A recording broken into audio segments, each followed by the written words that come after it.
नमस्कार, बहुत स्वागत है आप सभी का। आप देख रहे हैं भारत 24 और आपके साथ मैं हूं अमृता गर्ग। रुक करेंगे देश दुनिया की अहम खबरों का। सबसे पहले बात सीएम मनोहर लाल और स्वास्थ्य मंत्री अनिल विज की, जो आमने सामने हैं। क्या हरियाणा का पुराना राजनीतिक इतिहास दोहराएंगे खट्टर और विज? मेडिकल छात्रों की बॉन्ड पॉलिसी को लेकर चल रहा है दोनों में टकराव। किसी जमाने में पूर्व सीएम देवीलाल, केंद्रीय मंत्री सुषमा स्वराज भी हो गए थे आमने सामने। कहा जाता है तब देवीलाल सरकार ने मजदूरों पर चलवाई थी गोलियां। अब हरियाणा के मेडिकल छात्र कर रहे हैं विरोध प्रदर्शन। मनोहर सरकार की बॉन्ड पॉलिसी को लेकर पिछले 1 महीने से प्रदर्शन कर रहे हैं छात्र। अब स्वास्थ्य मंत्री अनिल विज खड़े हैं सीएम खट्टर के खिलाफ छात्रों के समर्थन में। इस मामले में अनिल विज ने की है भाजपा आलाकमान से सीएम की शिकायत। हरियाणा के राजनीतिक गलियारों में चल रही है चर्चा कि आने वाले वक्त में सीएम मनोहर लाल और अनिल विज की लड़ाई लेगी बड़ा रूप।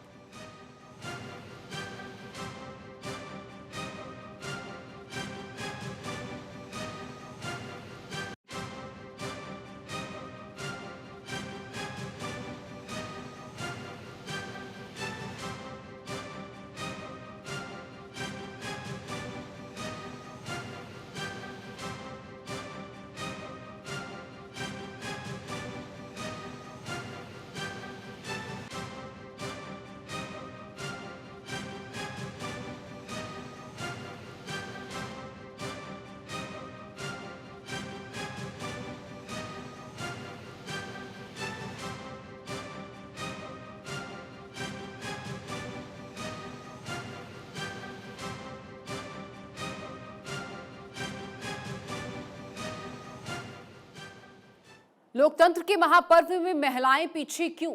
गुजरात में पहले चरण की 89 सीटों पर मतदान का आंकड़ा हैरानी भरा। पुरुषों के मुकाबले गुजरात में महिलाओं ने कम मतदान किया, तो वहीं देश के दूसरे राज्यों में महिलाएं निभाती हैं चुनावों में अहम भूमिका।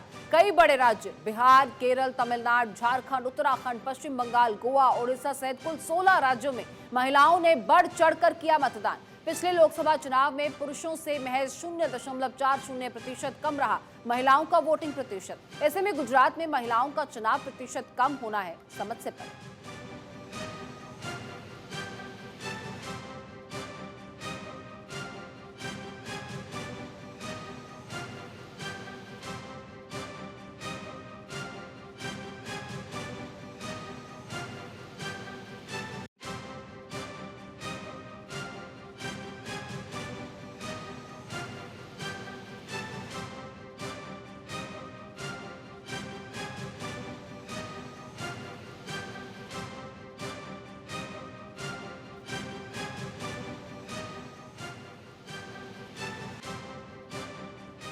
बिहार का उपचुनाव है प्रतिष्ठा का मामला। पिछले 2 उपचुनावों में सत्तारूढ़ महागठबंधन और मुख्य विपक्षी भाजपा रहे बराबरी पर। अब फिर से एक सीट पर चल रहा मुकाबला माना जा रहा है निर्णायक। जो भी दल जीतेगा यह सीट उसी का पलड़ा माना जाएगा भारी। राजद ने अपनी बिहार की कुर्नी विधानसभा सीट सहयोगी जेडीयू के लिए छोड़ी। 2 अन्य सीटों पर नीतीश ने नहीं किया प्रचार, लेकिन नीतीश की नाक का है सवाल। अगस्त में ही भाजपा से गठबंधन तोड़ वे पहली बार पहुंचे हैं तेजस्वी के साथ, तो वहीं दूसरी तरफ भाजपा ने भी यहां लगा रखी है अपनी पूरी ताकत। बिहार में भाजपा ने लगा रखे थे दिल्ली और गुजरात के दिग्गज नेता। अब बिहार में इस सीट पर माना जा रहा है कांटे के टक्कर का मुकाबला।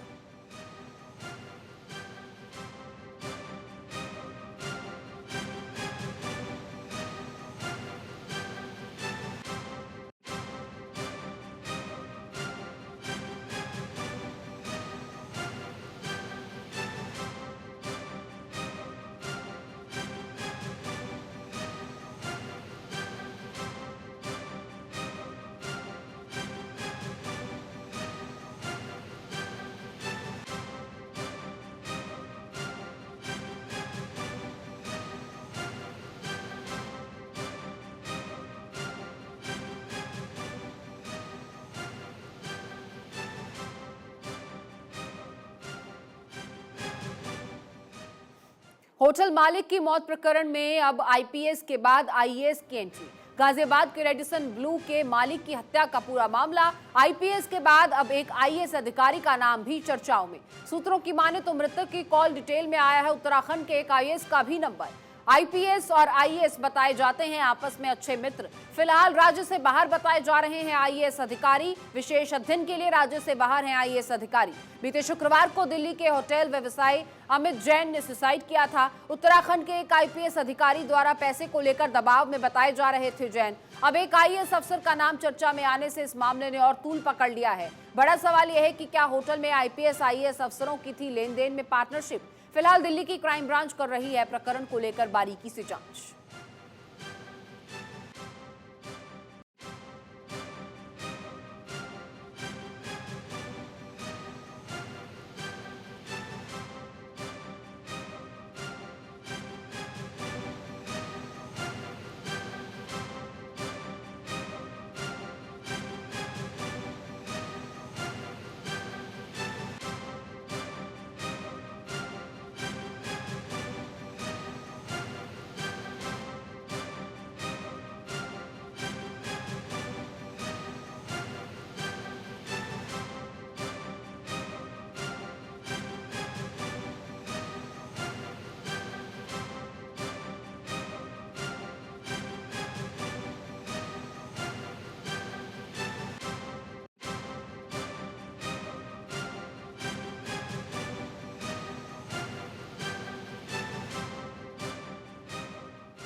कांग्रेस में परिपक्वता की कमी।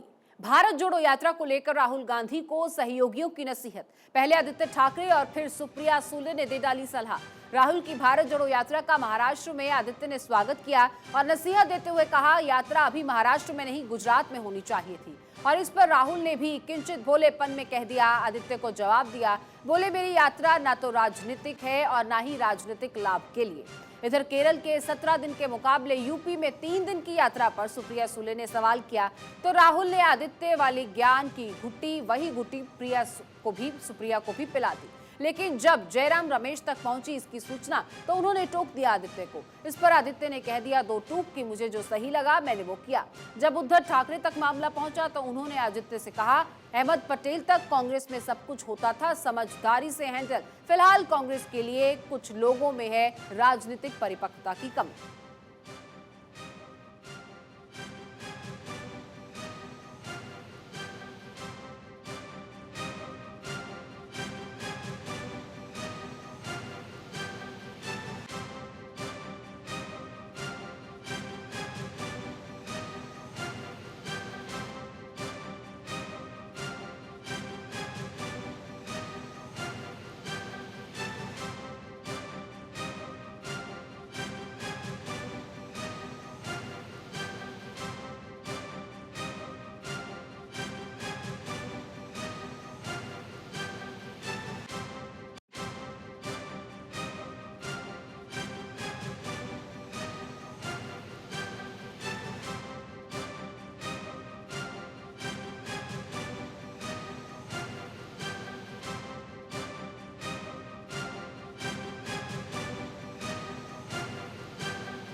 राजस्थान में बागी कांग्रेस विधायक इस्तीफा प्रकरण। राजेंद्र राठौड़ ने दायर की थी हाईकोर्ट में याचिका। हाईकोर्ट ने लिया था संज्ञान और 6 दिसंबर को तय हुई सुनवाई। लेकिन सूत्रों के अनुसार स्पीकर डॉक्टर सीपी जोशी कोई जवाब देने के मूड में नहीं है। अलबत्ता एक बार फिर उठ सकता है हाईकोर्ट के क्षेत्राधिकार पर प्रश्न। अब सबकी निगाहें 6 दिसंबर की हाईकोर्ट की कार्रवाई पर।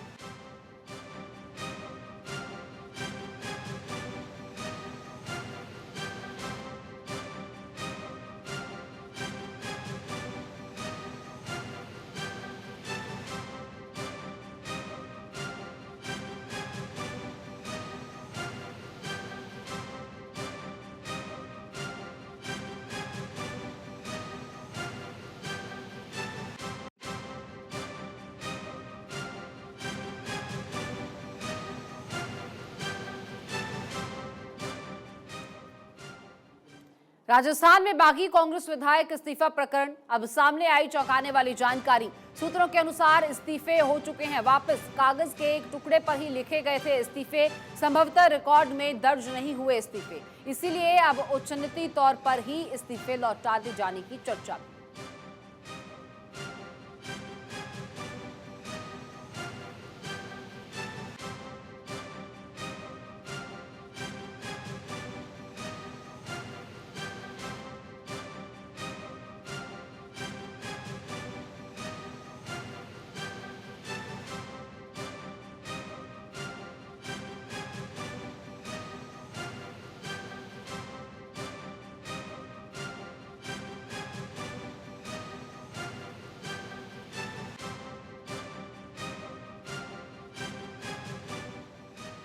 उत्तर प्रदेश ब्यूरो चीफ अवनीश विद्यार्थी की रिपोर्ट, कौन होगा उत्तर प्रदेश का नया मुख्य सचिव। नए साल में यूपी को मिल सकता है नया सीएस।